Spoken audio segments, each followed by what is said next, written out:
It's so easy to get wrapped up in life and run on autopilot mode where every day just seems like a grind or chore. I hope you can't relate to this, but you probably can. Do you wake up and dread going to work as you get ready? Only for you to get to your job where you feel underaccomplished, underappreciated, and undervalued, where you have this feeling in your gut that you should be doing more in life.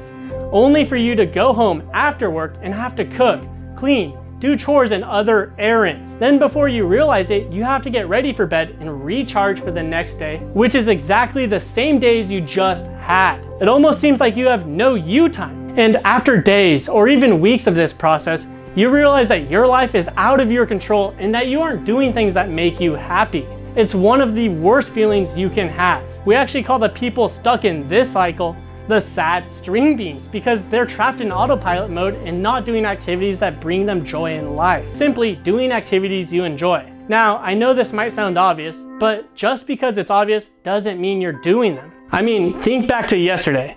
I want you to really think about what you did from when you woke up to when you slept. How many of the things that you did really brought you true joy?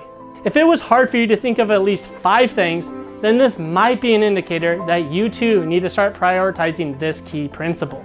You might be thinking, well, what if I don't know what activities I enjoy doing? No problem.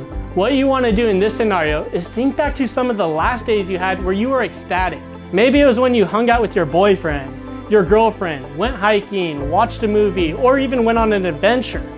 Whatever it was, think back to that day where you were happy more than normal. What you want to do is analyze that day. What about that day made it so great? Was it the activities you were doing?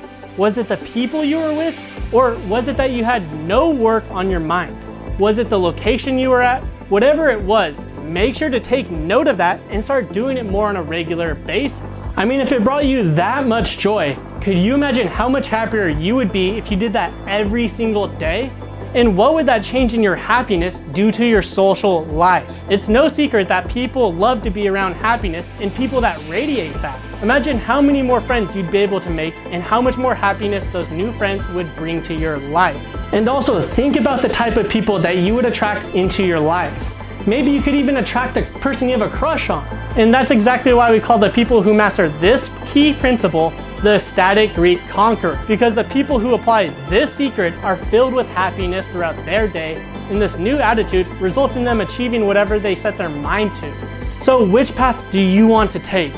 The path of a sad string bean or the path of a ecstatic Greek conqueror? But before you answer that, let me ask you a question. What is your life going to look like in 3 months from now if you don't change anything? Is the choice to continue going down your same path going to help you live a better or worse life? So if you want to be a sad string bean, then I can't help you. But if you want to be an ecstatic Greek conqueror, then make sure to toss this video a like, comment, and subscribe.